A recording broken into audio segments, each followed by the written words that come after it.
This recording is protected by copyright. No part may be reproduced without the prior permission of the University of South Australia.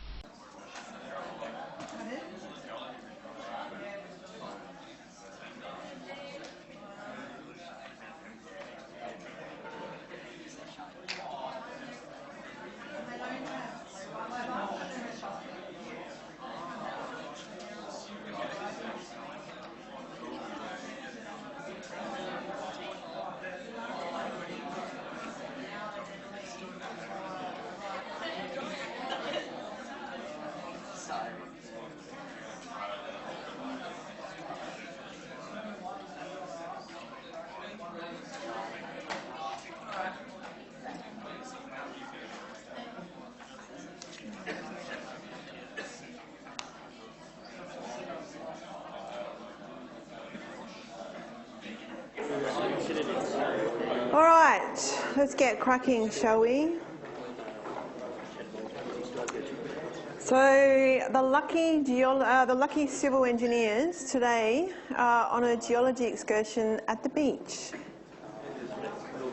And we are stuck here in a side with a room with no windows, but we'll just make the most of it. So because of the geology excursion, I'm going to release this lecture recording straight away. Well, as soon as I get it anyway, so that they can have it tonight. Okay, what else did I want to say? Some more about the project. I released my comments on everybody's question 3 and 4 if you uploaded it. If you didn't upload it and you showed it to your tutor, hopefully you got some feedback from them. But everyone who uploaded it got some feedback from me, you lucky ducks. The thing I want to say about that is when it comes to assignments, I don't see them all because I only mark a portion of them and the tutors mark portions of them as well. Because this one I looked at everybody's work, one thing I noticed is that there are a few groups who had work that was very, very similar. And I didn't do anything about it now except for make a note of who those groups were. But if that happens when you do your final report, it won't be a matter of making a note of it and that's all. It'll be a matter of mark deduction and referral to the academic integrity officers. Okay, so make sure when it comes to your final report, the work in there is from your own group and not from another group. Okay, the other thing is I sent an email just before I came here about the project and partners. There are a few people, not many, that haven't found a partner yet. I've put a note on the forum. If you haven't found a partner, please go onto the forum and reply to the forum, and hopefully somebody else will reply as well, and you can link up together. This is like the world's most boring Tinder. But anyway, we'll try and link people up. If anybody still hasn't got a partner by Monday, send me an email directly and I'll try and link you up. I don't know what that's called. Okay. I think that's all I wanted to say about that. Oh, when you write on the forum, make sure you write if you're Excel or MATLAB so that we know how you can pair up. Is that all I wanted to say? Oh, the other thing I wanted to say about the project is a couple of people have asked me, in this project, particularly with question 3, there's quite a lot of equation writing and people are asking, do we have to type that up? If you want to type that up, that's perfectly fine, but make sure you type it up nicely. If you don't want to type it up and you're using Word, what I suggest you do is do your typing of your sentences and then leave a gap, just a blank gap, print it out, and when you've printed it out, you can just handwrite your equations in. So long as it's neat, that's fine. You don't actually have to type. Can we just scan the whole thing? Can you just scan it? Scan your handwriting? I just write each question explanation on paper. If you want to handwrite it, the whole thing, that's okay too. Yeah, you don't have to. Yeah, you can if you like, but I'm asking for a hard copy of the report anyway, so if you want to handwrite it all, that's fine. Yeah, I don't mind. I'm not a typist, handwriterist. Okay, when we're typing mathematics, I don't use Word because the equation editor is rubbish. I use this thing called LaTeX and that makes everything look nice. So don't type it if you don't want to. Yeah, it's pretty old. Yeah. You guys up there, you need to shush that whole area there, especially the back row.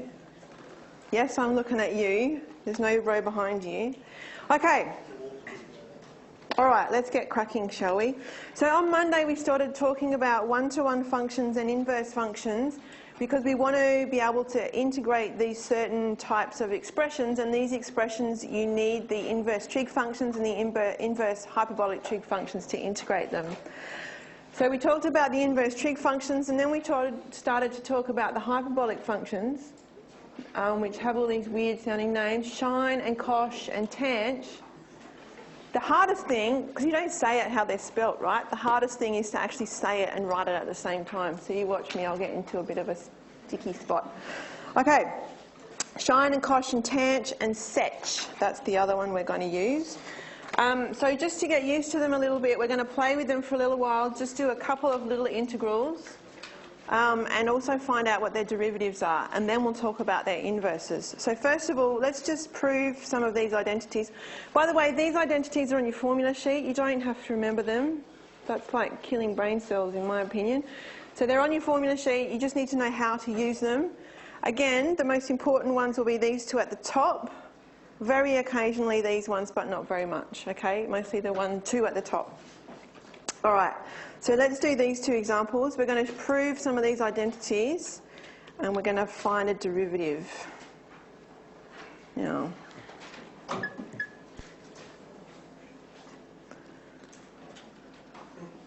showing what I want it to show.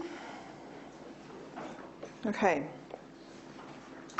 These things here are really easy to prove the identities because, hang on a minute, if I go back, okay, this is what sine and cosh is. So all you have to do is substitute these expressions for sine and cosh, and then you're dealing with exponentials, and we're kind of all familiar with those, so that makes it easy. So that's what we're going to do. We're just going to use the exponential form of them. By the way, when you do a proof, don't write down that it's true straight away. You want to start with one side and work your way to the other side, or shift everything over and work your way to 0. So I'm going to say the left-hand side is cosh squared, plus e to the minus x over 2. So that's cosh, and we're going to square it.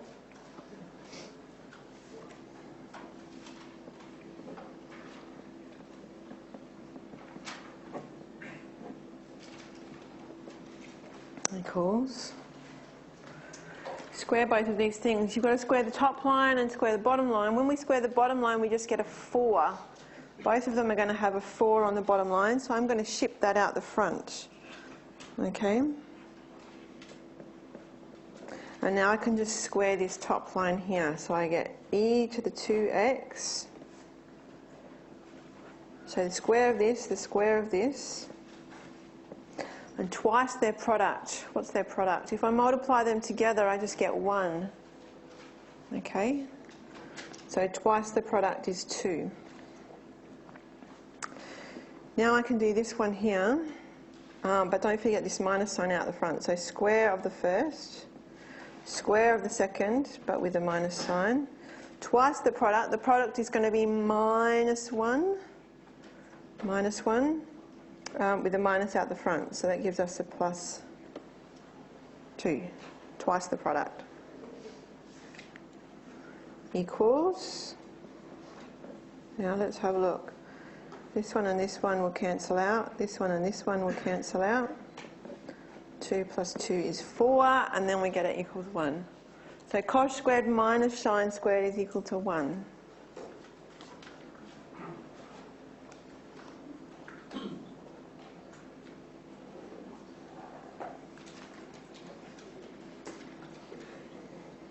Okay, next one, we're going to do the same thing. We're going to start with the left-hand side and just substitute the exponential form, and hopefully everything will work out nicely. So it's 1 minus, now tanh is like sine over cosh. So if I do sine divided by cosh, these 2's will cancel out.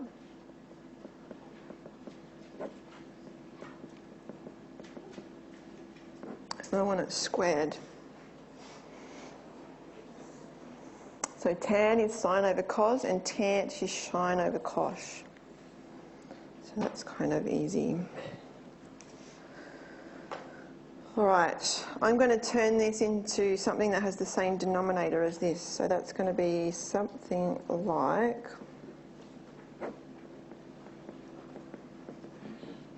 that.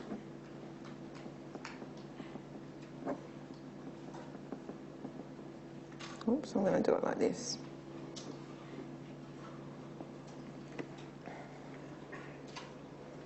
Okay, and now that we've got the same denominators, you can add these two fractions together. What was I going to say? Nothing. I don't know, add these two fractions together. So now they've got that same denominator, and I'm going to expand out these numerators as well. Bless you.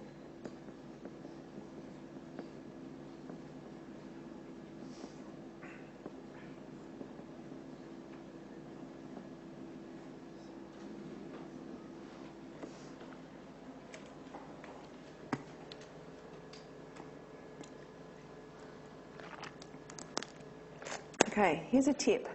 Whenever you've got a big fraction, a big fat fraction like this, almost never do you need to expand out the denominator. On very few occasions is that helpful. Okay, so don't do it until you know you have to do it. Otherwise you'll have to factorise it again, and factorising this is probably not going to be fun. Alright, so never expand out the denominator until you know you have to, because you don't very often have to. Alright. All this stuff is going to cancel out, and we get 4. Oh, that's 2 squared. That's like cosh. Oops, see, I told you I can't write them and say them at the same time. That's like cosh squared, 1 over cosh squared. And 1 over cosh squared is sech. Is it actually pronounced like that? Yeah. Which one? Cosh? Like, do they actually Set. say it like that? Yeah, yeah. So they don't sound weird to me because I say them all the time. Yeah, cosh and set, yeah. They don't sound like cos H. Some people do, but most people that use them all the time just say cosh and shine. Yeah. So you can tell if someone hasn't been using them very much because they'll say cos H, yeah. Cosh. It's like a tongue twister. Oh, it is weird. Yeah. Yeah, they don't sound weird to me though, right? Except for the one I can't even say, the one that's like 1 over shine, because it's a string of letters that you can't say. Oh, yeah. Yeah. But the rest you can say. Okay, so that's the first two. All right, the last one. When you're doing a proof, if you want to start on one side and work to the other side, the advice is start on the side that looks the most complicated, because then you'll simplify it down to get to the other side. Okay? Don't try and start on the simple side and work to the hard side. You've got to introduce things and you don't know what you've got to introduce. So we're going to start this time with the right-hand side and work our way to the left-hand side. Okay, so shine of x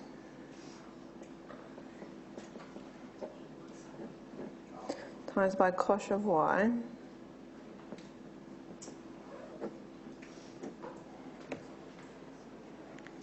plus cosh of x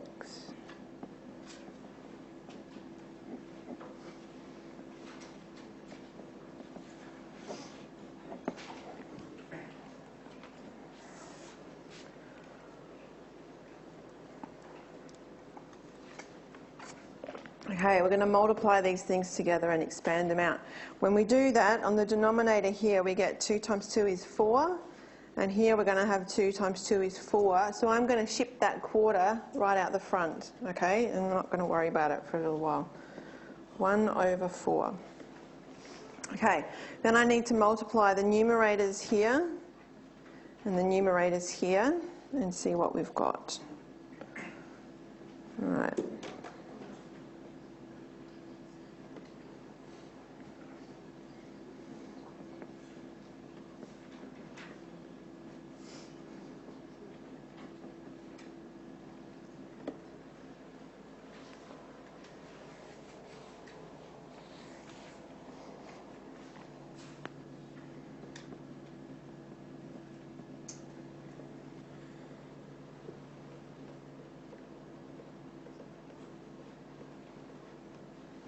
Okay, so that's the first set of two brackets, and now we do the second ones.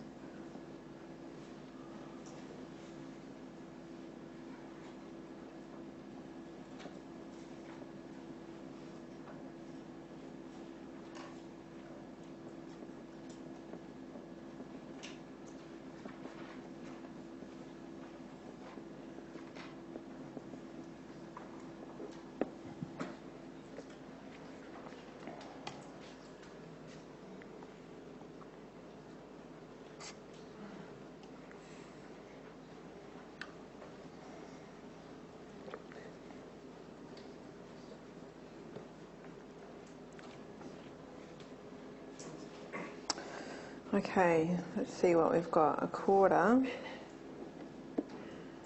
Okay, these two things are the same, and one's adding and one's subtracting, so they're going to cancel out, that one and that one. This one here. This one and this one here. One's plus and one's minus, they're going to cancel each other out. What have we got left? We've got two of these things. And we've got minus two of these things.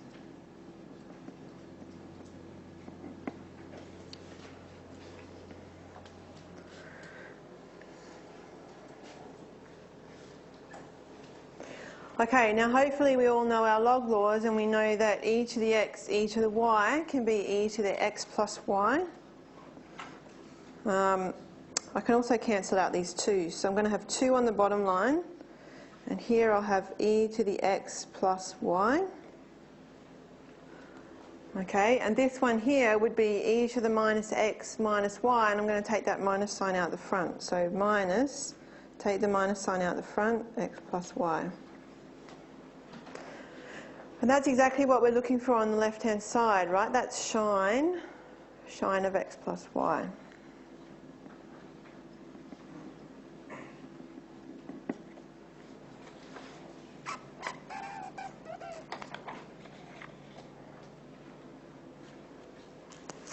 Yeah. We expect to memorise these, please. Yes. Memorize which? Like what shine equals in. No, so those little things, they're in a box. Yep, they're going to be on the sheet. Yeah, they're on the sheet somewhere. Yeah, no, you don't have to remember them. I can't even remember which is which until I start teaching it again, and then I remember. Okay, does anyone have any questions on that one? Okay, so just substitute the exponential forms, and once you've got them, they're easy to manipulate around. All right, everybody's done, almost. Not quite.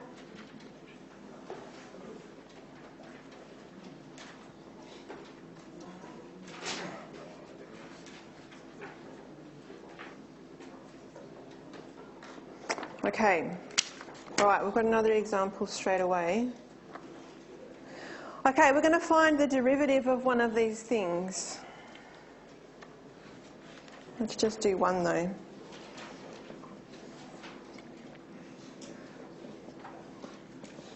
d by dx of cosh, d by dx of cosh. Well, if you don't know what the derivative is straight away, you can just substitute the exponential form, right? Plus e to the minus x divided by 2. Okay, because we know how to take derivatives of exponentials. We're clever like that. All right, this 2 on the bottom line can come straight out the front. That can go through a derivative. So we've got a half. And now we have to differentiate this top line here. So the derivative of this one is just going to be e to the x. And the derivative of this one here is the same thing again, and the minus sign comes down out the front. Okay, you've got to use the chain rule, albeit a little very short chain rule. There we go, that's the derivative. What's that? That's shine. Which is kind of neat. So the derivative of cosh is shine. The derivative of cos is a minus sign, so this time we don't even have to worry about that minus.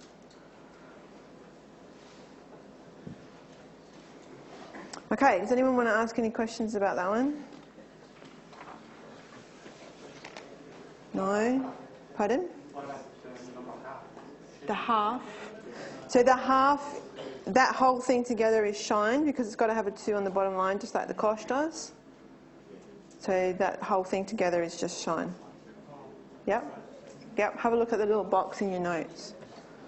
All right. Okay, we're not going to do the others. I'm just going to tell you the answer. Over the page.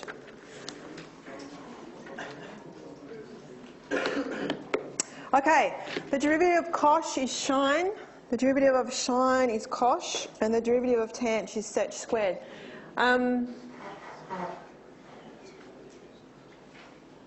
Derivative of tanh is sech squared.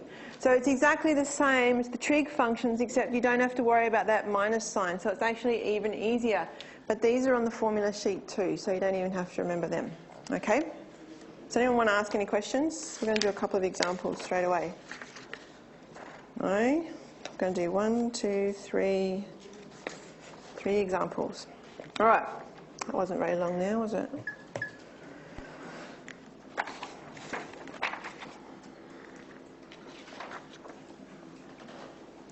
All right, so we're going to do a couple of little integrals with them. So these are not the kind of integrals that we're working towards. This is so that we can just play with them a little bit more.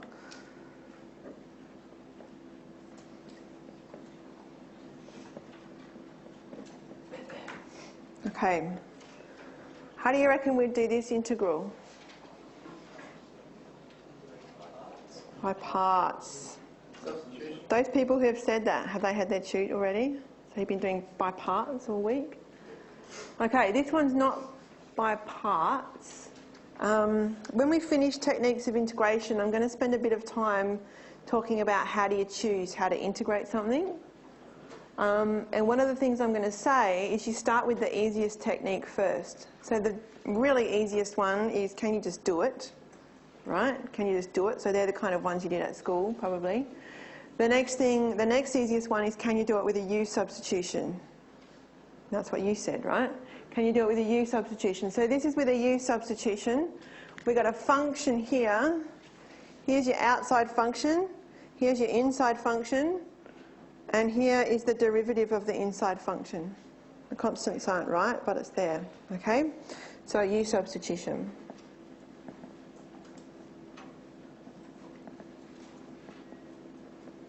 For x dx. And this is the part we want, the x dx here. So I'm going to say a quarter du equals x dx. And then we've got what we want. All right. The quarter can come out the front because that's just a constant. And we're going to have cosh.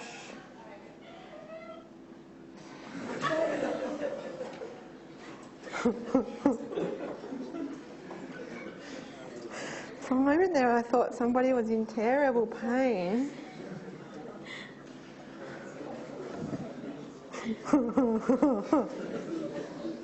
See, you know, you should have your phone on silent, right? Because you can just end up getting very embarrassed. All right, so now we just have to integrate cosh. Now we know the integral of cosh is just shine, because we just saw that on the last page. Whoops, not 4, a quarter.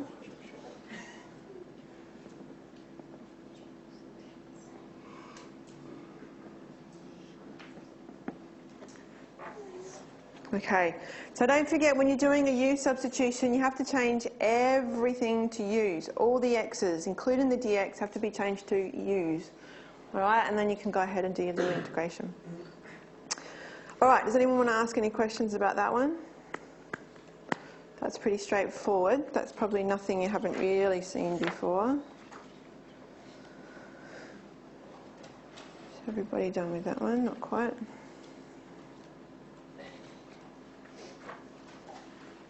Can't pick up the paper.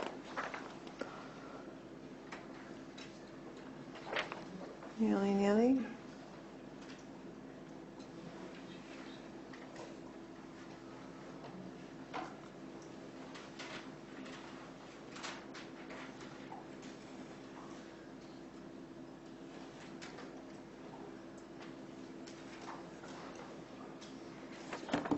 Okay.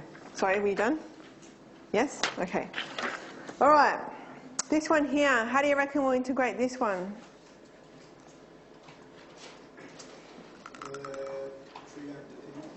Beautiful, but the hyperbolic trig identities. Yeah, that's it. Yeah.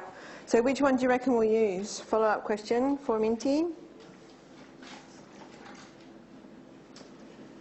Which one, Abel? Which one will we use? Not Abel. Where's Abel? Pardon? Yeah, that's what we're going to use. You can have a lolly though. Ready? Oh, that's pretty good. Very nice catch as well. Okay. 0 to 1 of 1 minus, oops, c, sech squared x dx. Okay, and you can integrate sech squared just like you can integrate sec squared. That's just going to be tan, or tanh actually. Okay, so this one turns into an x, and this one turns into a tanh. Not tanh squared, just tanh.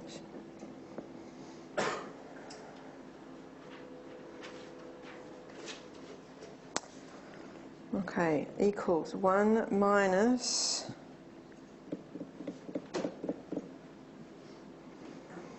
I'm going to substitute it into the exponential form so we can see exactly what it is. So tanh is like e to the x minus e to the minus x. So we're going to get e to the 1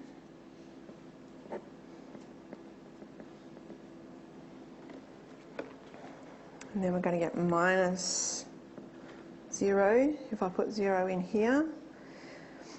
And then tanh of 0 is just 0 because you can see you're going to get 1 minus 1 and the bottom line's all fine, so you get 0.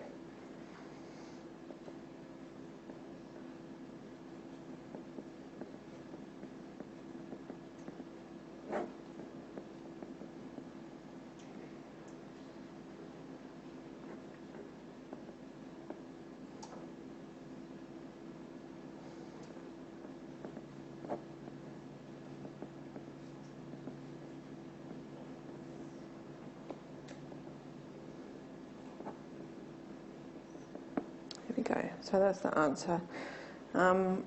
If you didn't get it right down that far, I wouldn't be super upset about that. But that's probably the tidiest way you can write it.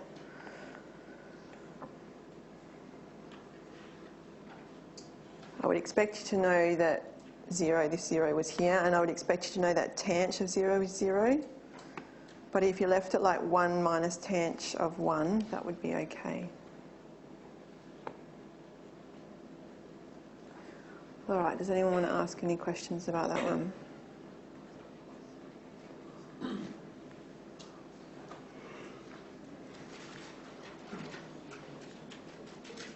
All right.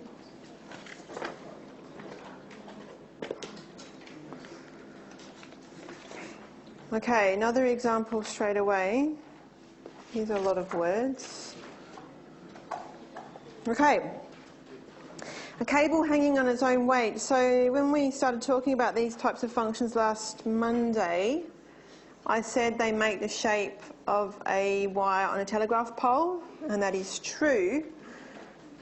Now if you balance the tension on the wire and the weight due to gravity and that kind of thing, this is the differential equation that you get out of it. Okay, so x is the distance from one power pole to the next power pole, well, not the distance, it's how far you are from one power pole to the next power pole. So if I'm at the first one, I'm at x is equal to 0, and maybe the next power pole's at x is equal to 1. This is something to do with the weight of the wire and the tension. Okay? All right, but anyway, this is the differential equation, and we can solve this. If you know the weight and the tension at the lowest point, the only thing you don't know is y is a function of x, and you can solve that, and the solution looks like this. Okay, it's a second order ODE. That means we're going to get two constants of integration here. Okay, so we know w, we know t, and now we've got y as a function of x, and that shows us the shape of the cable. Okay, so this example here is asking us to show that this solution is actually a solution. Right? So we've been solving ODEs for a little while, and we know that if you want to show that it's a solution, you need to take this and substitute it into this equation here. So we want the second derivative here, the first derivative here, and substitute it all in. When you're showing that something is true, don't assume that it's true and right equals to start with. So in this case, we're going to put both things onto the same side, do a bunch of working, and show that it's equal to 0. Okay, that's what we're going to do. When we substitute it into here, we need the first derivative and the second derivative, so that's what we're going to do first, just find the derivatives of this thing here. So the first derivative, okay, t and w, they're just constants.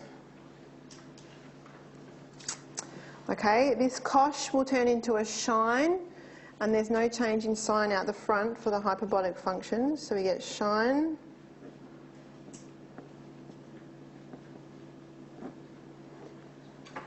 and when we differentiate it, this is a function of a function, so we've got to use the chain rule, and so out the front we get a w over t, omega over t, Aussies.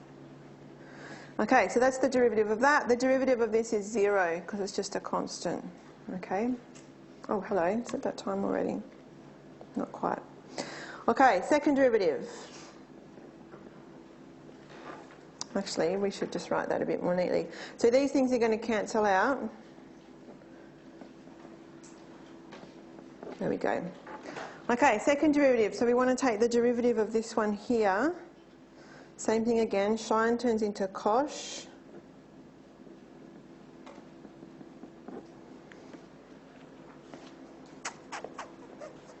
And it's a function of a function, so we've got to use the chain rule, and we, bless you, get a w over t out the front.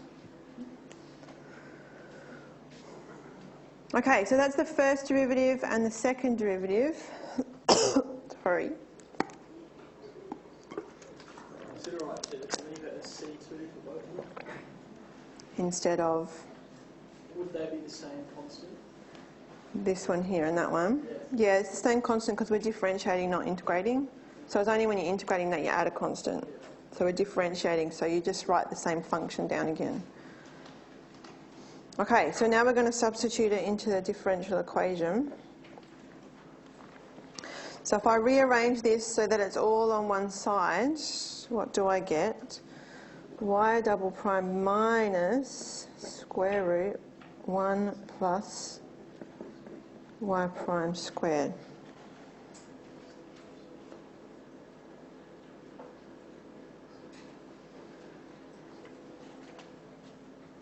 Okay, so second derivative, that's this guy here.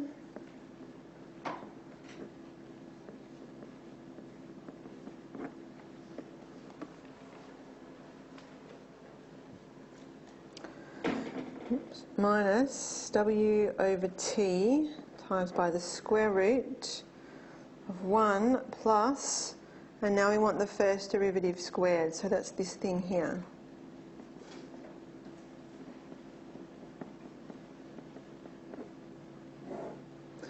Okay, so when we've got the hyperbolic functions, we take the same convention as we do with the trig functions.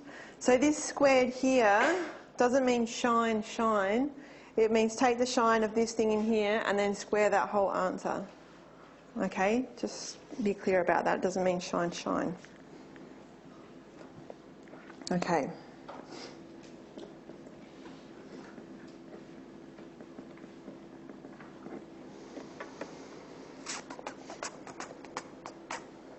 Okay, now if you look back in your notes at the little list of identities, you can rearrange that first one. And you can find out that 1 plus shine squared is the same as cosh squared. So that's what we're going to do with this one. Don't forget, you can't take the square root.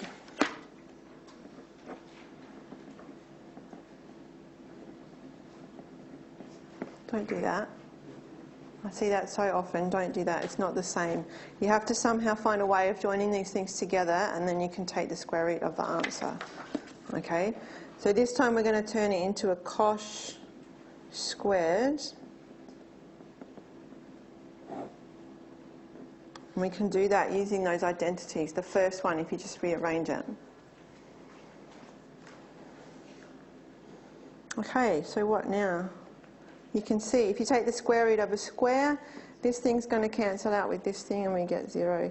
And that's the right-hand side. Hooray.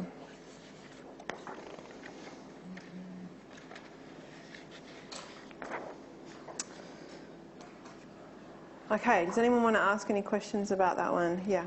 When you said that the dy by dx squared isn't such shine squared, and it's like you put it into it. Oh. How do you get that from the first differential equation? Because it's like, it looks like the whole derivative is squared. Yeah, so what I was saying was, you know when you have sine squared x, that's the same thing here as sine x, and then you square it.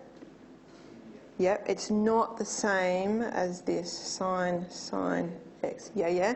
So it's the same thing. So when I said the derivative was like sech, no it wasn't, it was shine, wasn't it? Shine of something, okay? If you want to square the derivative, that would be like sine h something squared, which we write like sine h squared something. So what I meant was that that was not the same as sine h something. That's what I meant. So it's the same convention as the trig functions. Yeah. All right, does anyone have any questions? Other questions? Yeah. Can you just explain what you did when you introduced the square root? Because I don't understand. When I introduced the square root, Yeah, you have the second derivative and then... here, this first line here. So this line here is just this side of the equation taken to the other side. So this is just the differential equation but all on one side. And then what I want to do is manipulate that until I can get 0. Because it would be pretty hard to start with this and try and manipulate it to make it look like that. Because you kind of have to have some magical foresight to see how it would work, right? Which we don't. So stick everything onto the same side and it's much easier to make it equal 0. It's the same thing when you're proving an inequality. You never prove, well, you rarely prove that one thing is bigger than the other. You stick it on the same side and prove that they're greater than 0. It's just easier to deal with a 0 than something else. Yeah. Does anyone have any other questions? No? All right, let me just have a look. What time is it? I'm just going to talk about some inverse hyperbolic functions first.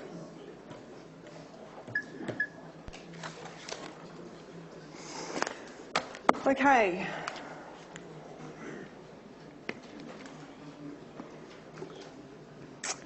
Okay, so the whole point of talking about these hyperbolic functions is because we want to use their inverses to do some integration. Okay, we want to integrate some things by using their inverses. So now that we know all about these hyperbolic functions, we're going to talk about their inverses for a minute. Okay, but we'll do it faster than we did for the trig functions. All right. So the first one is shine. So shine looks like, you've probably already forgotten, because I have trouble remembering them too. Shine is that blue one on the graph. So remember, you can only take an inverse of a function if it's 1-to-1. That means it passes the horizontal line test, and shine does, so you can easily take the inverse. And the inverse is arc shine, and some people will write that shine minus 1, but we're going to write it with an arc shine. And that's it. It looks like a reflection in that y is equal to x line, and there it is there, the red curve. The only extra thing I'm going to say about this is, you know how you can write the shine function in terms of exponentials? Bless you. It kind of makes sense that you can write the inverse function, here it is, the inverse function in terms of logs, okay? And I'm not going to ask you to do that, but the reason I'm telling you about it is because it really confused me when I was at uni, because I would do an integration and I would get an answer in terms of arc shine, and I would look in the back of the book and the answer was in terms of a log. And I'm like, what am I doing? And I couldn't figure out for ages what I was doing wrong, and then I figured out, well, actually it's the same thing. So if you're doing an example from the textbook and you've got an arc shine and their answer is a log, don't panic, it's probably the same. Okay? But you don't have to remember it, and I wouldn't expect you to do anything with it really, but I'm telling you about it so you're not confused like I was. Aren't I nice? Okay, the cosh function is that blue one. Now, when we first saw the cosh function, well, that's the shape of a hanging cable, right? So it goes like a stretched out U shape, or a U shape if you plot it like that. It goes like a U shape, and that's not one-to-one. It doesn't pass the horizontal line test. So we do the same thing we do with the trig functions, is we chop it off. And the part that they chose was the part on the positive side of the axis. And so its inverse is just that red curve there. It's just like you put a mirror on that green dotted line. And once again, because you can write cosh in terms of exponentials, you can write arc cosh in terms of logs. Don't panic if you see it in a book. There it is. Okay. Oh, the other thing I wanted to say on this page, you guys know what these brackets mean, don't you? So a square bracket means include that number. So we're including 0. And a round bracket means don't include that number, so you're not including infinity. Whenever you have an infinity in a domain like this, you have to use a round bracket on the infinity side because you can't have a square one. Any other number, you have to be careful whether you're using a square bracket or a round bracket. Are you including that number or are you not including that number? So here we're including 0, so it gets a square bracket. All right. One to go. Turning the page with my papers. All right. So we did shine, we did cosh. This is the tanh one. Tanh is 1-to-1. Remember, tanh is that really useful one because it's bounded. It goes right out to infinity. And the inverse is that red curve there. And of course, you can write it like logs. And there you go. Okay.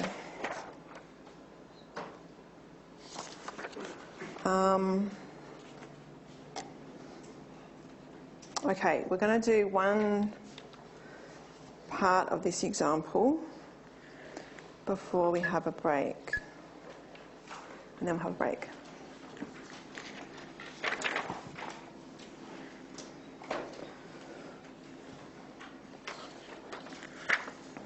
Okay, so you know how we did the inverse trig functions, and after we did the inverse trig functions, we had to find the derivative of the inverses?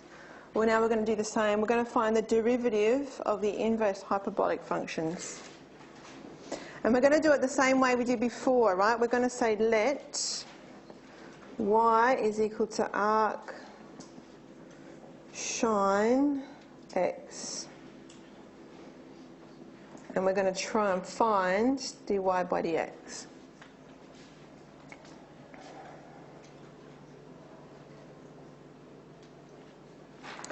Okay, so if we take the sine of both sides, on the left-hand side we get sine of y, and on the right-hand side we get sine of arc sine and sine of arc sine. They'll just cancel each other out and you get left with an x. Okay, so now we've just got a sine function which we know lots about already and we can differentiate that. But be careful, we're differentiating with respect to x, so you've got to do implicit differentiation here. So the derivative of this will be cosh y, so you don't have to worry, well, there's no sign change anyway even for a trig one. Cosh y and then implicit differentiation, so this is just like the chain rule. Outside function, inside function. Differentiate this one, multiply by the derivative of the inside function, it's equal to 1.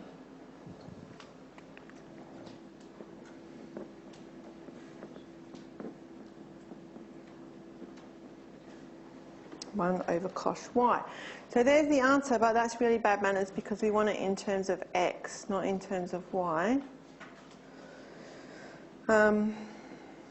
I know that y is equal to arc sine, but if I substituted this in, then I'd have cosh of arc sine, and that's getting even worse, right? Don't do that. You know how when we did trig functions, we did it in two different ways. We did it with a little triangle, and we used Pythagoras and some old hags and that kind of thing. This time you can't use a little triangle, you have to use the identity. That's just the way it is. So the identity says, that's because the hyperbolic functions don't have a little triangle associated with them like the trig ones do. Alright, now we want cosh, so that's going to be equal to 1 plus sine squared with a big square root. And I know that this thing here is equal to x, so I'll just get an x squared.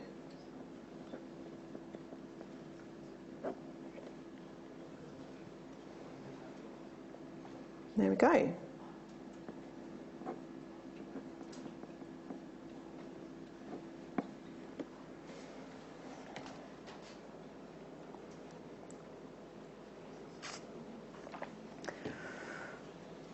That's it. So the derivative, let's do this, d by dx of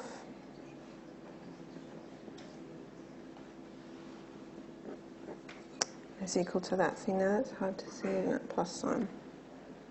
Okay, so why do we care about this? We care about this because if I gave you a question that said integrate this, you can't do it with a u substitution. You have to do it with these trig substitutions. And I know now that the answer will be this. Okay, and after the break, we're going to talk about how to actually do that process. Does anybody want to ask any questions? No? Okay, before the break though, we have someone very special come to see us. Okay, this is Andrew. Andrew was in my class last year and he did very well. And he is one of the people who's doing these past sessions. So you can go and see Andrew at, I don't know, there are a couple of different times. Or you can see Nathan, who's just walking in the door. And they'll be able to help you with MME2 stuff. So I'll hand it to you. Do you want this or do you want to shout? Actually, oh yeah, I'll use Shout this. if you like. All right. Hi everyone. As Bronwyn mentioned, my name is Andrew. Me and Nathan are going to be running the past sessions this semester. These past sessions only started this semester with maths because of there was a lot of success in business and other courses that actually ran it. So they actually started running it for maths as well. PASS actually stands for peer assisted study sessions. So as the name implies, you're basically just studying with other peers. I'm still a second year student. I'm in the second half of my second year, and Nathan's... Second year as well. Yep. And I'm doing Bachelor of Mathematical Sciences, so I've done all the courses that make up what you guys are doing at the moment. So. Yep, and I'm doing Bachelor of Engineering, Electrical and Electronic. So for you guys, I'll be able to tell you exactly how it's going to apply even later on in your degrees and stuff like that. I just was wondering, how many hours approximately do you dedicate per week at the moment to studying, private study? Do you mean all courses? For this course, just for this course particularly? 4? Just like That's going to be a pretty common answer. But yeah, so like I heard 2 and 4 hours a lot. We actually do run 2 hours worth of study sessions, so I just figured it might actually be beneficial for you to just use it as your like private study time. That way you won't really need to put in their hours at home unless you've got like assignments due. Yep. Yep, so that's all. That's the main things I wanted to let you know. I've got pamphlets up here that have got the times specifically. There's courses for, there's session times for MME1 and MME2, so if you've got friends in MME1 also let them know. The times for MME2 are Mondays and Thursdays. On Monday it's 10 till 11 a.m. in the OC building. That's the maths building, the white and blue one. You might have noticed it. In OC 172. And on Thursdays is the session I'll be running, also in the same building, in the same room. So yeah, just come down during those times and yeah, we'll be able to help you out. Thank you. Does anyone have any questions? 12 p.m. to 1 p.m. The times and the rooms and stuff, they're also on the website. If you look in the help section, it's got like the Maths Help Centre and my consulting times and the past ones as well. If you're looking for like really deep theory type stuff, Nathan will be able to help you. If you're looking for the... Sorry about that. But if you're looking more for the application type of stuff, like I'll be more than happy to help you. Like I could even bring you like possible future applications that you might have if you let me know like the week before. So yeah, come down. Does anyone have any other questions? No? The only other thing I have to say is if you guys don't use this service, they're going to take the money away from us, and then next year won't have it at all. And you guys are potential future people who can get paid to do this, and if it's gone, then it's gone and you can't do it. Okay? All right. So the pamphlets are up here. Yeah, come grab a little sheet if you want to. That's all. All right, so let's have a break and we'll come back at 10 past, shall we? Thanks, guys. No worries.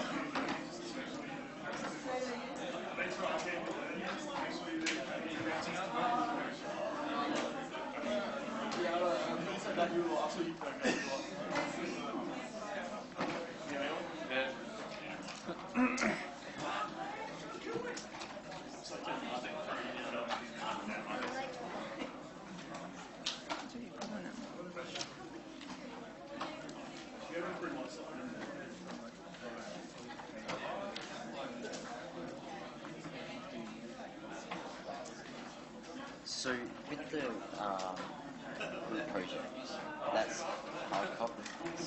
Yeah, so hard copy in the box. Yeah, And then you have to upload the MATLAB files. Okay. Yeah. which I haven't set up yet, but I will. Yeah. So that'll be like 5 tasks. Yeah, but you should be able to do them all in one file. All in one file. Yeah, so you write the first part of your code for the first task, Okay. and then the second task, you're using that, so you want it to be in the same file, so you can just keep using it. So you just write like in comments, task 1, Okay. And do all your work, and then task 2, da da da. Yeah. I think there's one task where you change the parameters, so it probably looks like you actually haven't done any work in the file, but you've just changed it and written about what happened. Okay. Square root of a times b equals the square root of a times the square root of b. That's right, that's really fast. It's only true for real numbers. Oh, no, not quite. It's even more restrictive than that. This is still Sorry, real numbers. positive real numbers. That's fine. Pardon? It's all good anyway. Yeah, I'm going to throw it. I just want to know what this question is. This the right way to do it?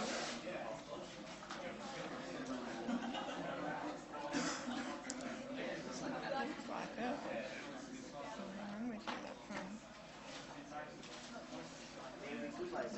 Oh, yeah, that's right. Yep.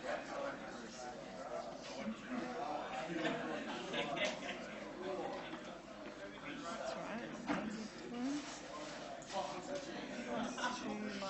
Yeah, that's right. But this is the quiz, online quiz question. Oh, is there anything? Yeah, like there's no choice. Supposed to be minus 2. Yeah, it should be a -2. That's why we think none of the choice. +2 -1. Yeah, you're right. Oh, okay. Thanks. Can I just write that down?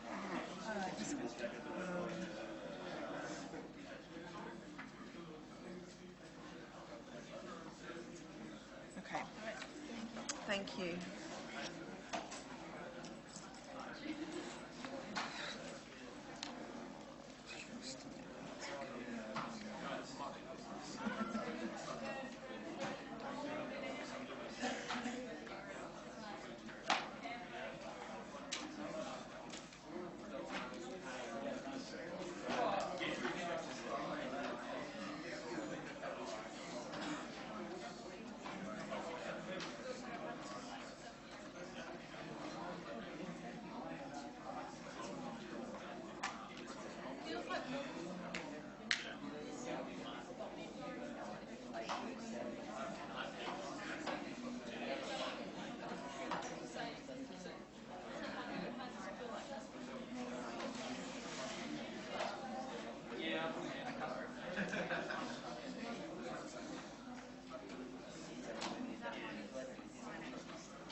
project, you know when we're finding B, the values of B?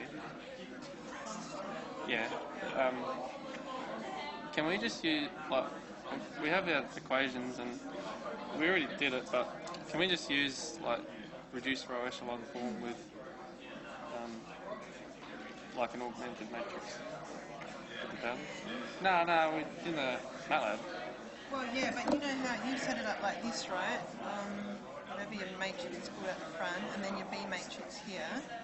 Yeah, Right, and then equals some right-hand matrix. yeah, and this is like a value, Yep. So you've got and then values in there. these are values. These are values, but they're complicated expressions, right? Yeah. Yeah, all there.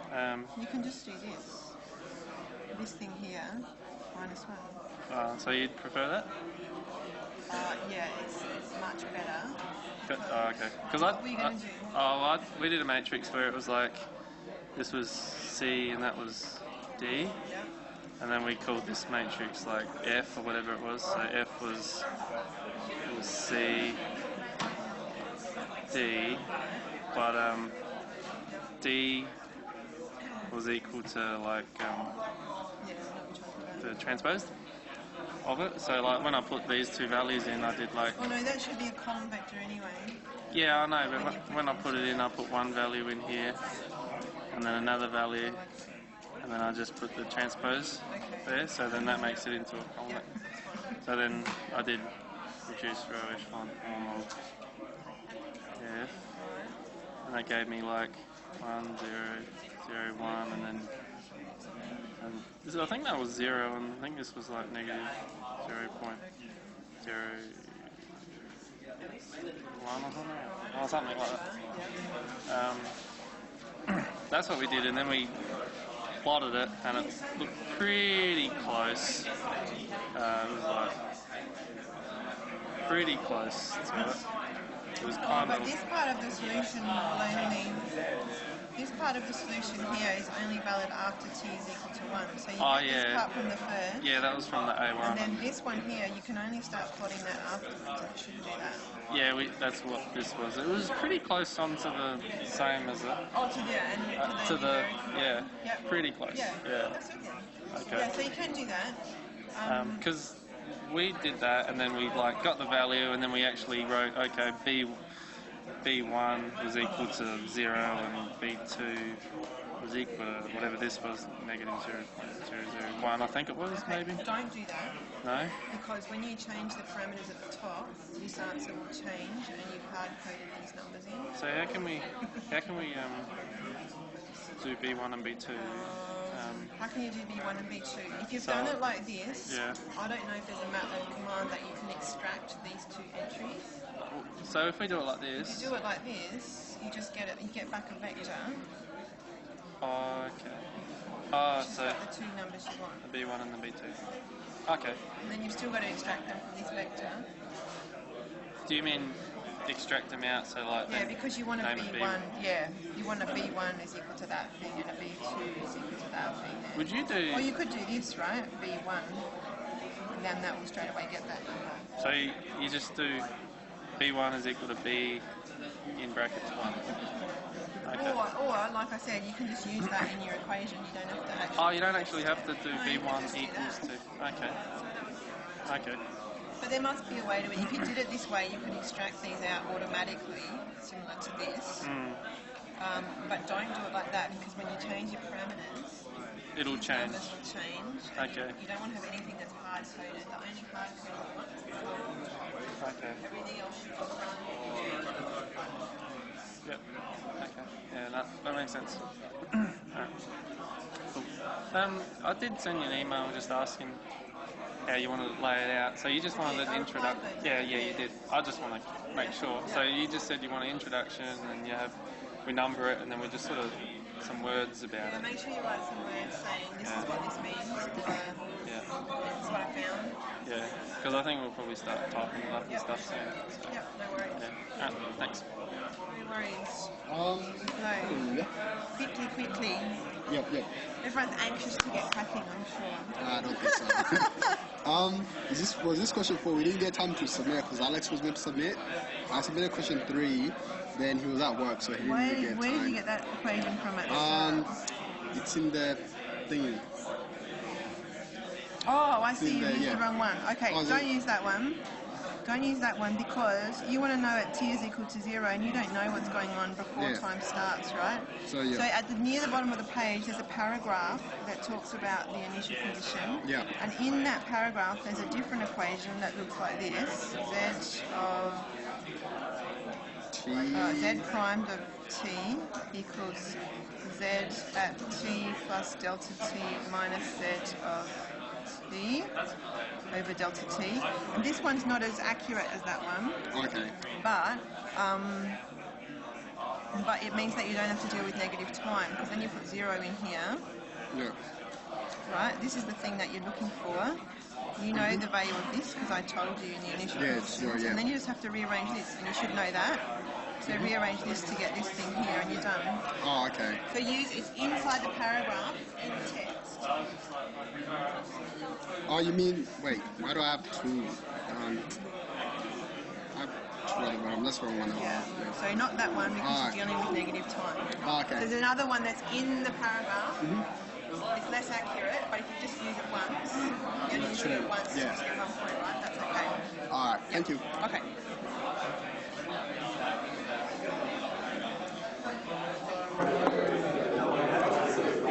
Okay.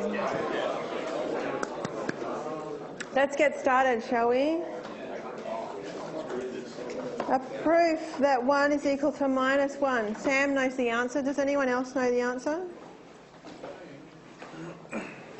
That's because y is equal to negative the square root of negative 1, so it's going to be like the square root of negative 1 times by the square root of negative 1, so it should be like 1. Yeah, that's what I've got there. So the square root of negative 1 here.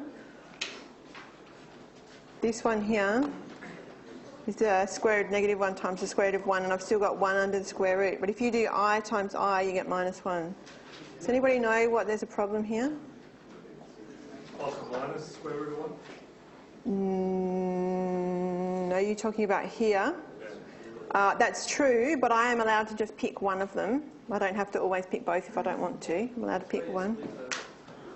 Square roots. Say that again? That's where you split the square roots up. You're not allowed to do that. You're not allowed to do this? This one? But from here to here, what's wrong with that? Because I just said that this is okay. Pardon?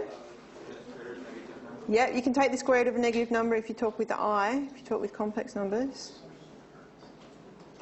Yeah? Imagine a number of negative 1 bounded by negative number of the imaginary number is equal to negative 1 of the real number. No, there's nothing wrong this part here. Yeah, Jason. Yeah, but you can put them in as the same number. Yeah? No. Sam can tell us what's the answer, Sam. Square root of a times b. This thing here. Square root of a times the square root of b only works with positive real numbers. There you go. This thing here only works with positive real numbers. So when you take the square root of something, you need to be a little bit extra careful because you're actually doing like the absolute value of it. So just be careful when you do that kind of stuff. I've actually seen papers published that are incorrect where they've taken the square root of a square of a function and they've just cancelled them out, and all of a sudden their solutions are no longer solutions, but they still get published. So you have to be a little bit careful. It's an easy mistake to make. Okay. Let's get back to the fun stuff, shall we? Okay. Oh no, we were going to do the derivatives of the others. Just hang on a second. Let's do one more, but we won't do the tan one. Let's just do one more. The reason I want to do one more is because I want to do a little bit more practice with this kind of thing here, because we're going to use this lots. Actually, let's not do the arc cosh one, because that's almost the same as the arc shine. Let's do the arc tangent.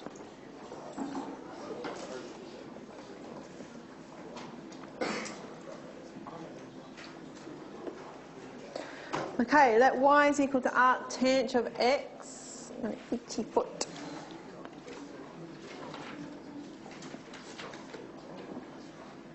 And we want to find out what the derivative of that is. So we're going to take the tangent of both sides. And tan of tangent. We're going to take the tangent of both sides, and tangent of arctangent is just equal to x. Those things are going to cancel out. And now we can take the derivative with respect to x. So be careful to use the chain rule here. So we get, what do we get? Sech squared equals 1.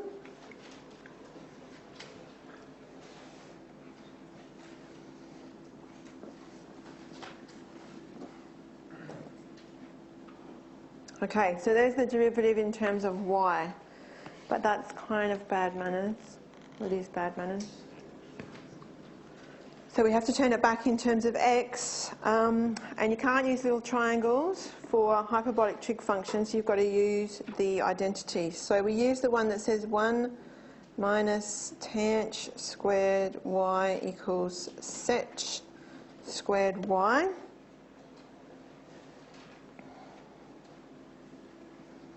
So this is the thing we're after. We're after the sech squared y, and that would be equal to 1 minus tangent squared, and that's x squared. This time we don't even have to find the square root because we're looking for sech squared, not just sech.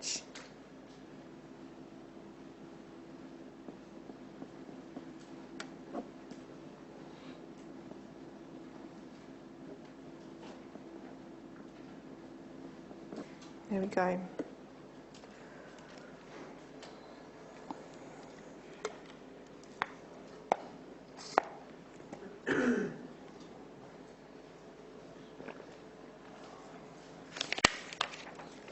Right, does anybody want to ask any questions about that? How much is the bad manners worth in just doing the steps?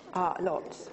So we're going to do integrals, and we're going to get answers that have something, they're not going to be quite like this, but they're going to require this same kind of work afterwards, and you'll see what I mean very soon. If you don't do this work, that's worth like about 2 marks, and the whole question would be about worth 5, depending on how hard different bits and pieces are.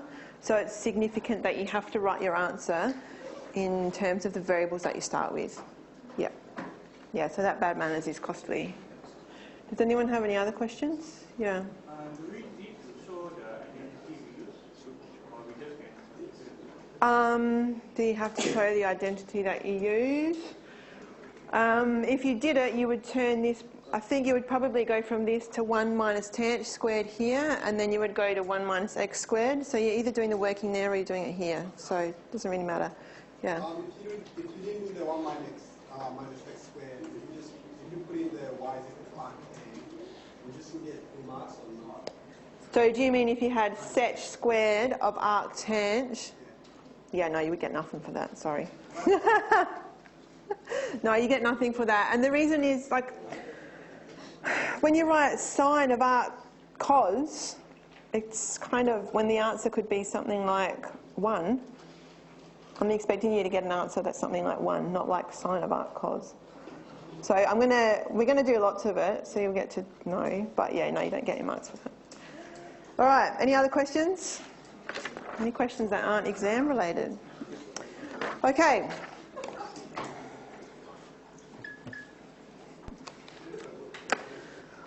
Okay, so we've been doing lots of work about trig functions and hyperbolic trig functions and their inverses.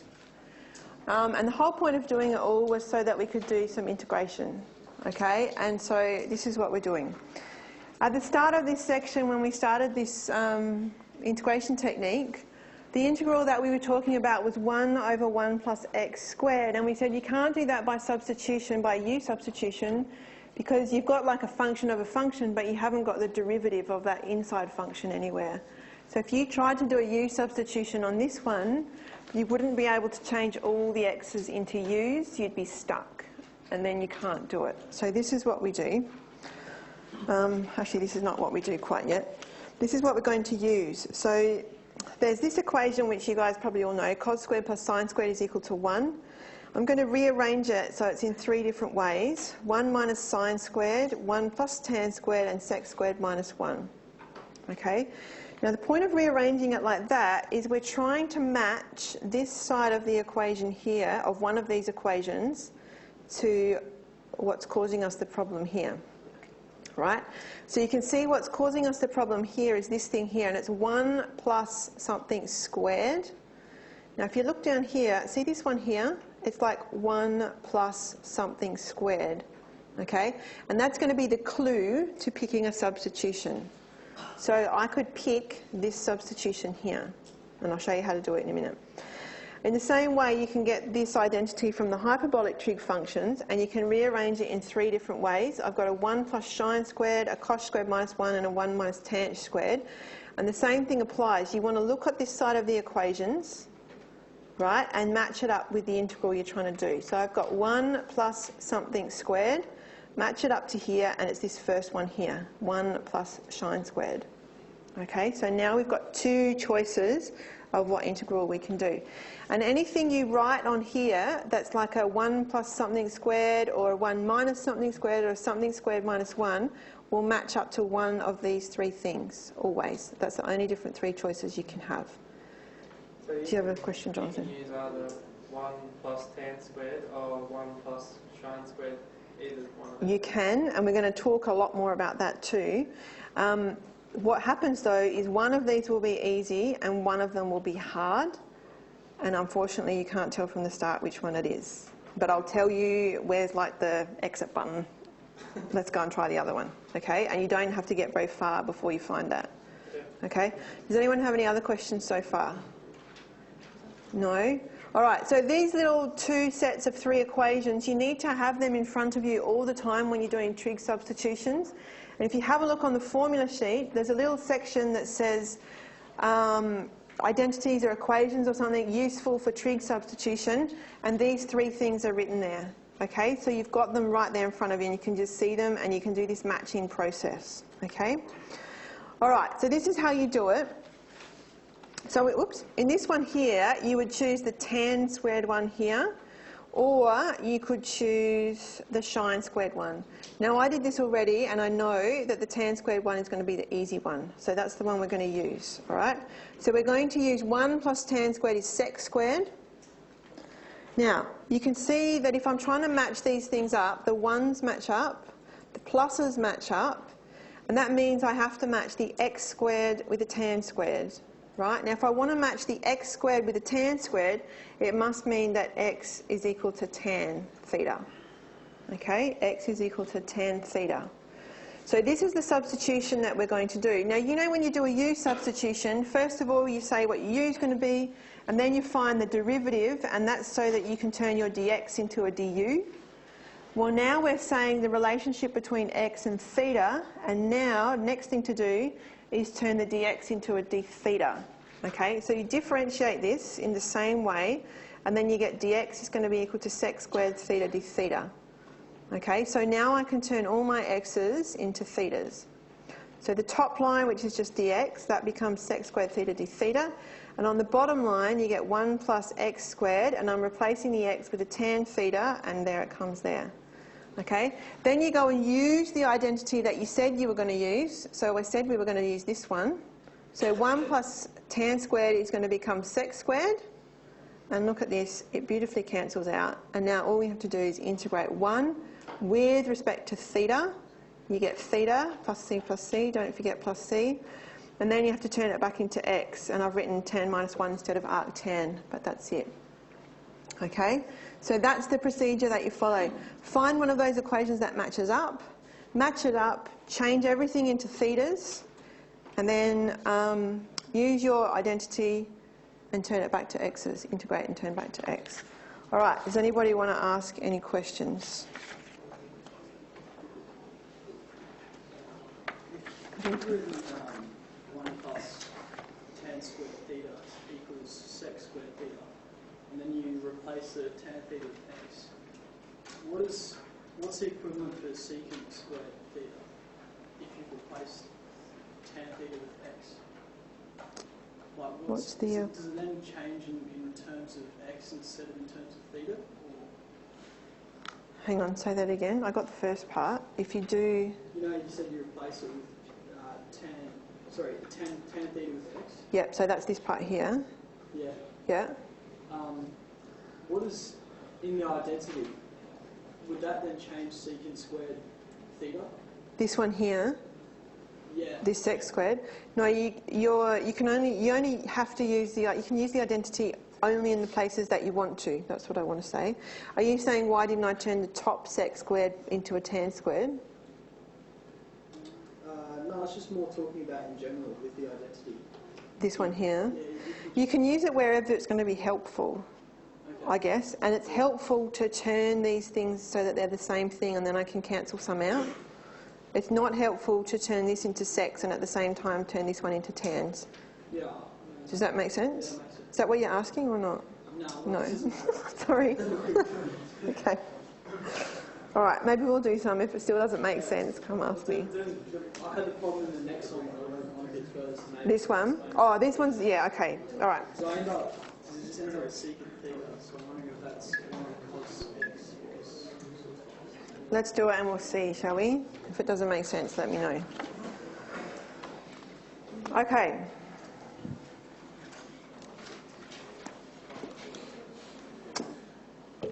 All right. Oops.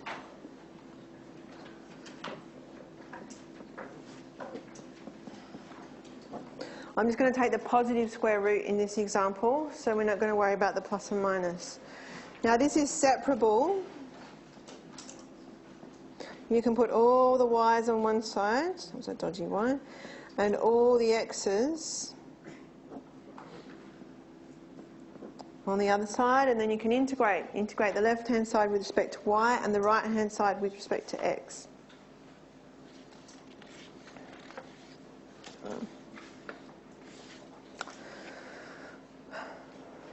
Okay, so now we have to pick a substitution. I'm going to change this bottom one. So have a look here. So we've got, what have we got? 1 minus x squared. So which of these is going to match the 1 minus x squared? Yeah, the top one, right? This is 1 minus something squared. And which of the bottom ones is going to match? Yeah, the bottom one. 1 minus something squared. So you know it's going to be this one or this one. I already did this question already, and I'll tell you what it is. Later on, we're going to talk about how to choose which one and what to do if you pick the wrong one, okay? So the answer is the trig one. So 1 minus sine squared theta equals cos squared theta.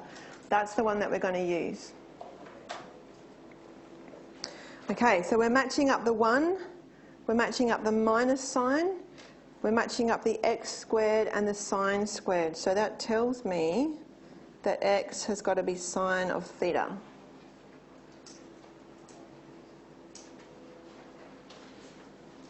Okay, now we know then we can change this one from x's to thetas, but we have to change this as well, the same as when you're doing a u substitution. So that gives us cos theta d theta. Now you can do this next bit of work over here or you can do it here, but I always choose to do it here just because that's what I do.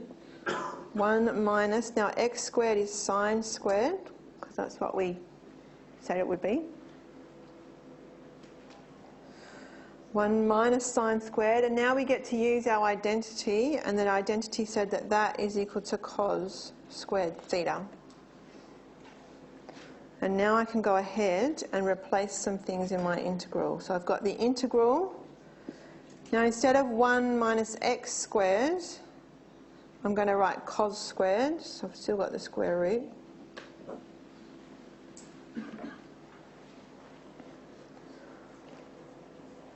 And instead of dx, I'm going to write cos theta d theta.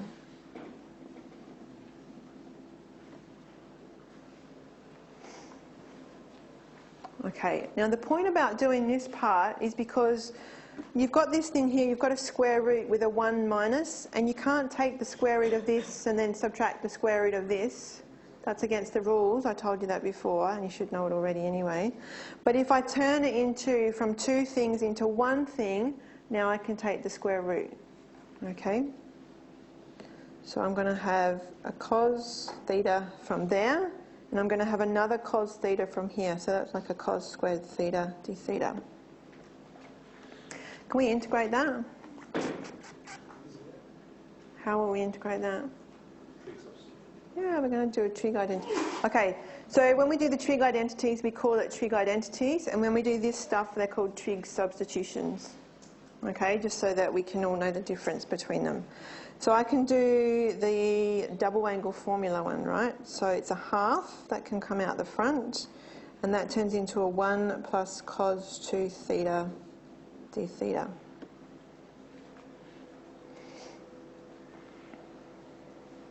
And now I can integrate that. Half. Now integrate that one is a theta. Integrate this one becomes a sine 2 theta with a half out the front. Plus c.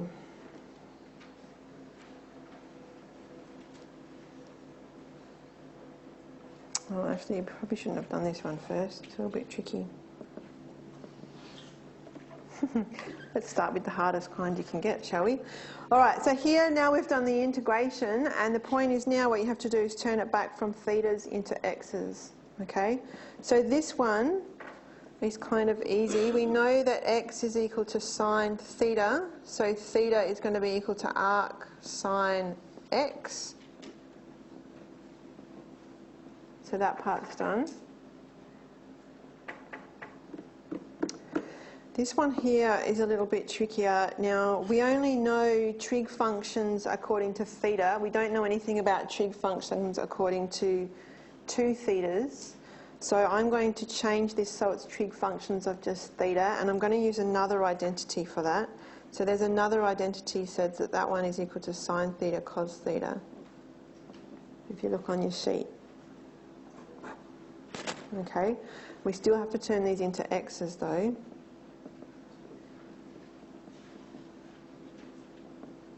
Okay, sine theta, well that's just x, so that one's easy.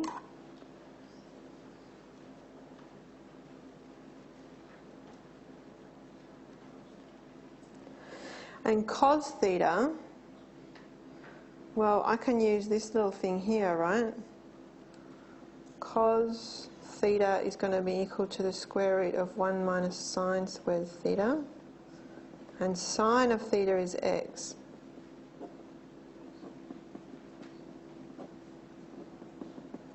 Then we're finished. Everything's turned back into x's. Right, this is like a baptism of fire. This is one of the, not quite the worst, but this is a pretty good one. With the 1/2 sine.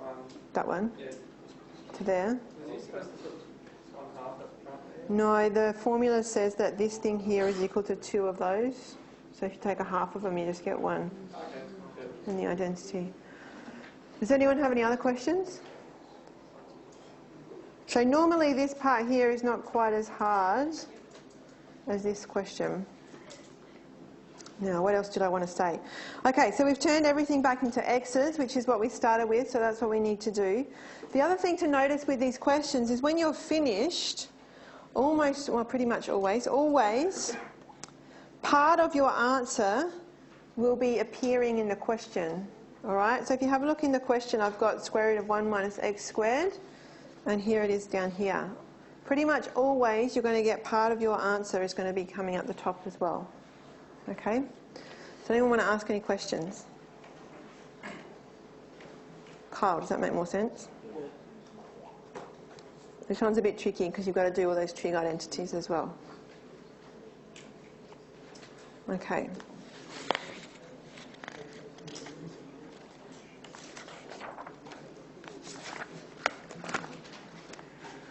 All right, so everybody finished with that one?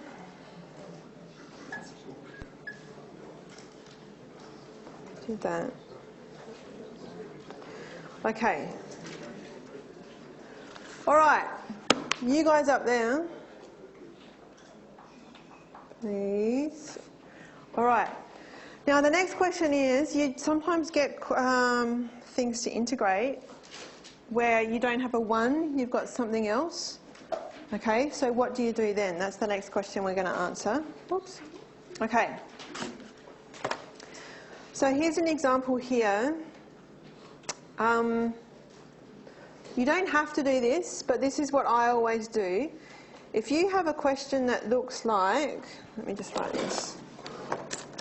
if you have a question that looks like 1 plus 2x squared, all right, before I do anything, like this is somewhere appearing like on the denominator or something, before I do anything, I'm going to turn this into 2½ plus x squared.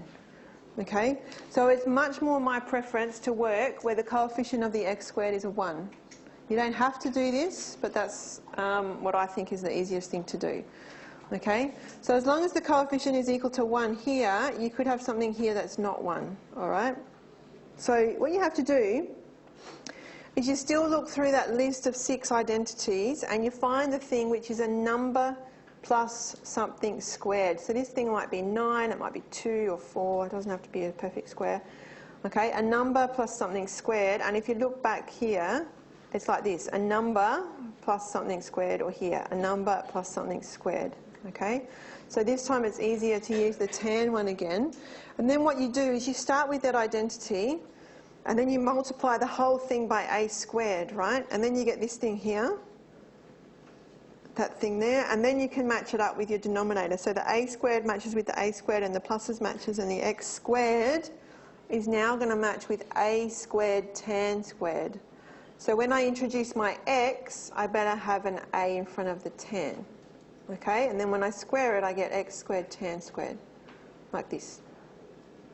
Okay? Then you also need to substitute the dx and turn it into a d theta. So that's this stuff here. Substitute it all in, and then you're going to get an integral to do, which is much easier. And so you do that. Okay? Then turn it back into x's. Does anyone want to ask any questions? No? All right. A couple of little notes before we start. Okay.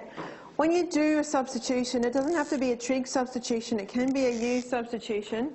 If you have an integral like this one's going from 0 to 3, imagine you did a u substitution and you change it from u.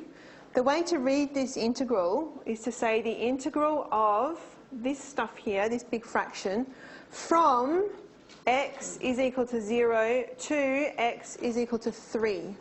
Okay, and so it's important that these things here are x values. If I do a u substitution and turn this into a du, then it's no longer true if I lift this as a 0 and a 3, those aren't u values, they're x values. Okay, so whenever you do a substitution, you have to be careful. If you've got bounds on your integral, if you turn it from x to something else, it's not, the bounds are going to change. Okay, so that's what this is talking about. For all trig substitutions, any substitutions actually, oh no, for these ones here, keep in mind the domain and range, because you know how some of the inverse trig functions, they're not, the domain doesn't go for all the real numbers, so you just have to be a bit careful there.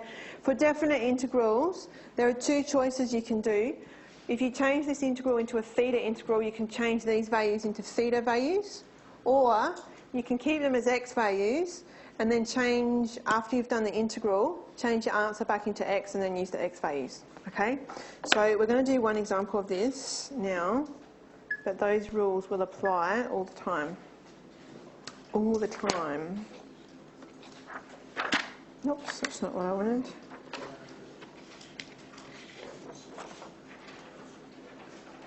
We'll talk about that next time. Okay.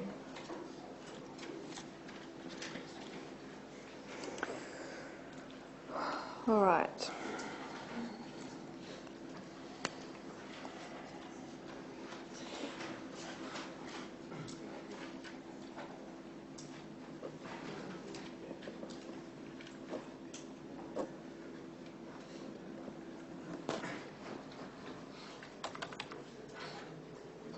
Okay. So we've got this integral here, and we've got a number plus x squared, right? So you go back on here and you search for a number plus something squared. So it's this tan one again, or a number plus something squared, or the shine one. Okay? Does that make sense? Everybody knows why I'm picking those 2? Cool? Okay. All right. So this time the one that makes the problem easy is the shine one, okay? And I'm going to talk about that later on, but let's just make sure we know what we're doing first. So we're going to use the 1 plus sine squared theta equals cosh squared, oh, I forgot my H, cosh squared theta. Okay? That's the identity that we're going to use. We picked up from the list. Now, we're going to match this up with our equation, and this 1, we want it to be a 9, right? So I'm going to multiply this whole equation by 9. So I get 9 sine squared and 9 cosh squared. And now I can match up the 9s, and I can match up the plus, and now the x squared has to match with this, so what's x going to be?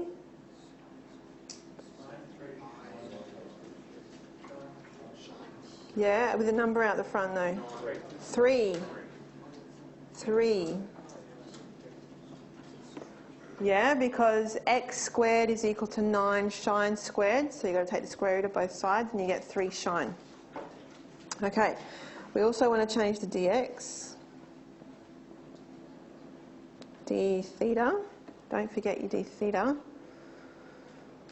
Okay, and now we've got 9 plus x squared equals 9 plus 9 sine squared theta by using this one here.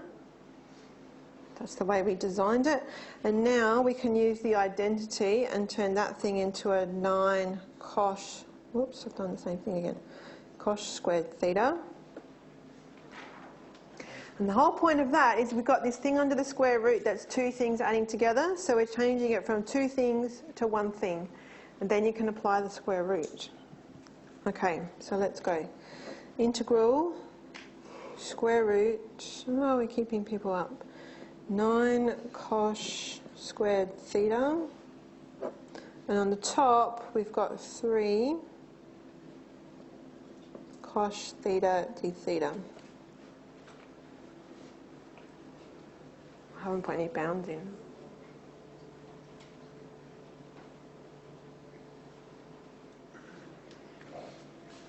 Okay, these bounds here are x bounds. So you're doing the integral from x is equal to 0 to x is equal to 3.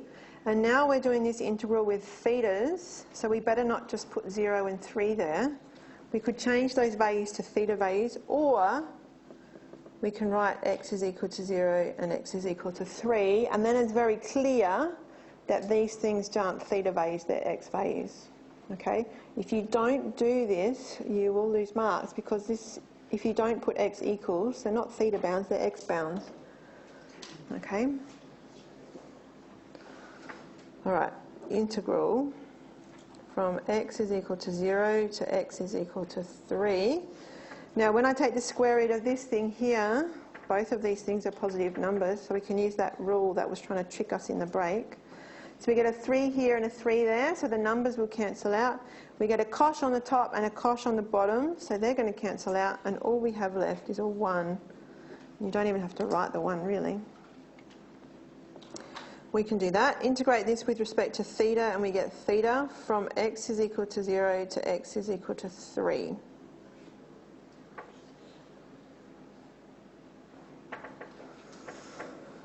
Okay, and now you have to apply these bounds. So there are two choices. You can turn this into x, or you can turn these into thetas. And really it's the same amount of, it's pretty much the same amount of work whatever you do. So I'm going to turn these ones into thetas. X is equal to 0. If I use this star thing, I get 0 is equal to 3 sine theta.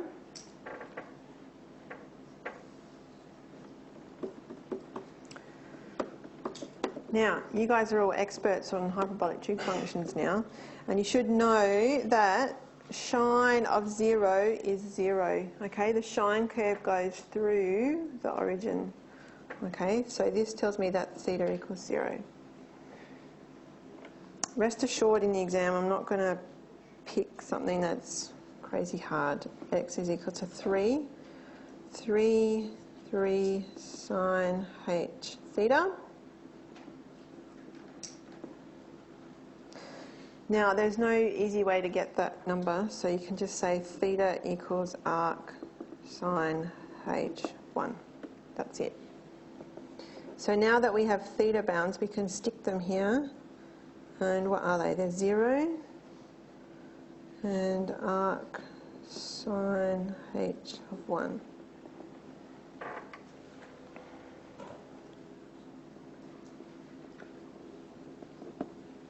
That's it, minus 0. Which doesn't matter.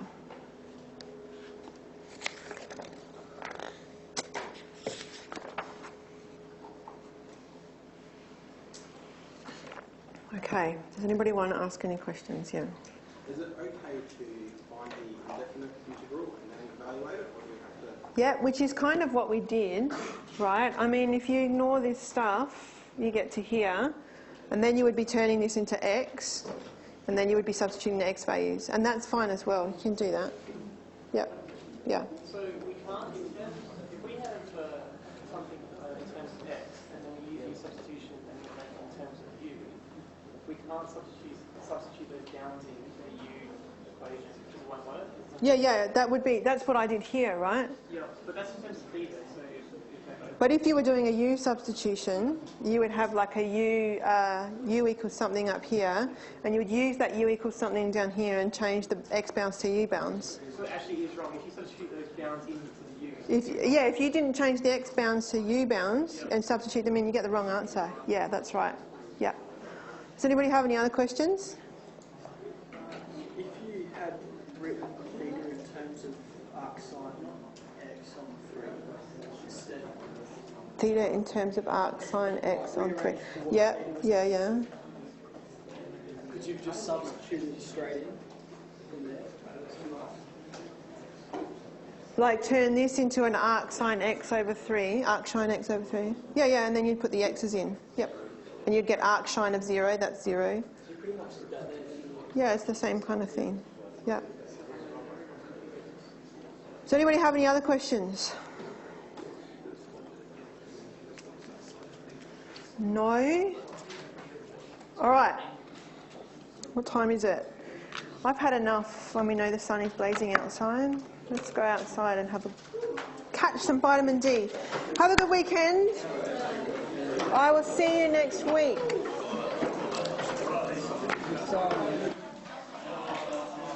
Sorry, did that make sense?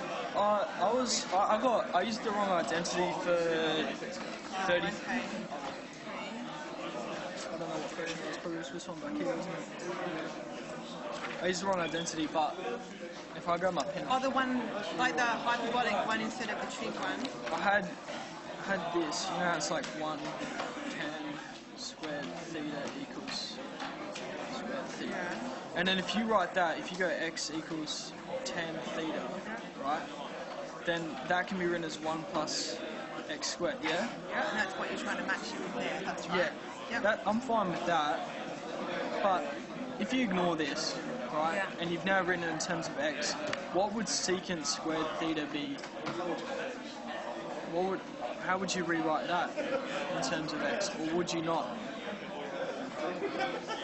So is that then equal to secant squared theta like that? Yeah, and yes it is, and that's why we put sec squared underneath there. Yeah. So you can do, so this bit of work here, right, you substitute tan into there and then you turn this into a sec squared. Yeah. You don't have to do that. You can do this, what you've done here, and then I'm going to substitute that with sec squared. And that's normally what I do, actually. I don't do that, and I do this bit of work here and here. But in terms of an algebraic equation, if you ignore this now, you won't use an identity, so stuff cancelled out. You've got two variables here, don't you? So can you write theta in terms of x? Oh, how would you rearrange that? So you would take the square root of both sides. Yep. And then you would take arc sec of both sides, and then you would theta. In terms of x, and then you could substitute that back in. Because now you've got theta in terms of I x. see what you yeah, you see that? Do like a u substitution. Okay. All right. So when you do a u substitution, right? You see the part that you want to substitute, and you say let u be that thing, right? And then you find du in terms of dx. In this one here, Yeah, go for it. Okay, so when you're doing this one, you're saying x is equal to something here with a new variable on this side. When you do a u substitution, you say u is equal to something like 2x squared. That was the example we did today, right? Can you see how the x's and the new variables are swapping signs? Right, this has got the x on this side and this one's on this side. This is the new variable here, that's the new variable here. And so Did you take photos?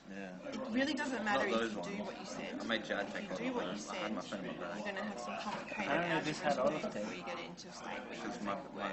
Yeah, because it just popped over my head because I did one of the questions with the wrong identity and I got one on cos theta, which was sec theta. So I was wondering if x is equal to tan theta, then could you write sec theta in terms of x? You know what I mean? So I was just more thinking like... Yeah, you can. Yep. You can.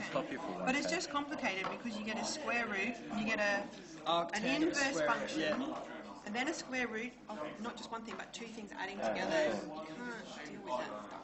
Yeah.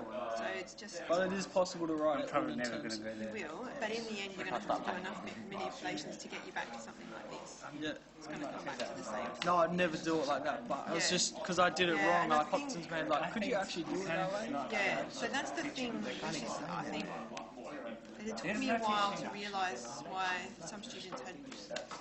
It's easy. I had trouble, but like it's a different thing to get your head around because when you're doing a u substitution, you say, here's my new variable, and I'm going to pick what it's going to be in terms of my old variable. And here you're doing the opposite. Yeah. Okay. And it's a substitution because all you're doing is writing a relationship between the old one and the new one. And it doesn't matter which is on which side. But you do it on the side that makes it most convenient. Yep. I mean, you could do a u substitution like this. Let's say x is equal to the square root of u12. But that's kind of messy and complicated. Yeah. But it's the same thing. And then here, with this, we rearrange for theta, but where did the one on A go? Between these two, because if you substitute back in, wouldn't it be 1 on A times 10? Well, wouldn't that all be on A? Yeah, it should be, I think. That technically is on A though, isn't it? No, that's different, that's that A. Yeah, it should be. Mistakes. It still astounds me that I can have notes and use them for, I've been using these notes now for 7 years. Every now and then someone goes. So our exam is already set to go. The exam, I haven't even thought about it yet. I have to do it like before the end of the break. The lecture's going to be uploaded straight away, right? Today because of geology. Yep. Yeah, I'm slow. So that's Yeah, it all should good be a there. 1 on A. So it'd be 1 on A multiplied by... That's right. Yep. That whole... No, yeah, just that. Yeah, just that bit there. Oh, cool. I mean, even if you multiply it by the C, it doesn't matter. It's just a different Still C. C, yep. Yeah. Alright. I got your email, thanks. Okay. Yeah, I didn't realise that week 9 was after the break, so Yeah. no, that's fine. How did you remember when we found the whole? Yeah, go to the. Where do you go to? The uni You go to that page, one. Yeah. And then search for the course. Oh, that's what you did. That's what I did. Yep. So you just put. There it is. Right. Okay. And then the only trick is when it comes up, you click on there. That one. It took me ages to see. That's the same number as the Math 1. No, it's 1063. Is it? Yeah. Oh. So the trick is up here, the years. So this is taking you to that's right. 2012. Yeah. So get the right year. Yeah. I've been there because that comes up with everything on mine, Robin. So you just have to search for the course. Cheers. Thanks, mate. No worries. I'll see you next Tuesday. Yeah. And then once you remember that list, you can go from any way. I swear that was exactly as I was remembering it. Really? Yeah, as you said it. Just sign cos, negative sign, negative cos. The derivative, the slope of the sine curve right at the start is going to be 1. It's like the cosine is, isn't it? Through the sine is cosine. Yeah, that's fine. The rest I got to look at. Yeah, that's a good way of doing it, though, the derivative. Like Cos that. H. Yeah, so. Because then I can't go any further than that. I can only do it for the sine and cosine, like going that way. Then after that. Keep going. All the formulas you use for the exam, there's not a lot of like, those simple integration, things like that, like the sines and all that. Oh, the integral of sine. Yeah. What's going on there? Pretty sure. I was looking at it and I was like, this is not on here because I couldn't really use it for the homework question. Okay, so I thought I had the derivative of sine into there, but maybe that's not there. You have the hyperbolic and the arcs right, I'm pretty sure. Okay, so maybe I was assuming that you guys were the derivative of sine. Oh, that's it. It's just the... But it's just in the both minutes. I can put them on there because I haven't done the exam yet, so I can add them. It's for like in order sine, cos, negative sine, negative cos, then you can go any way you want. Sine, cos, negative sine, negative cos. That's it. The derivative of cos is cos. Yeah. So let's do negative sine cos. Yeah. But as long as you got that list, you can go any way you want. They would have to be before. Something That's it. Yeah, you want to go backwards. You can use negative minus sine, so minus the sine. So making an argument, I'm just going to put it on the sheet. As long as you get to start right.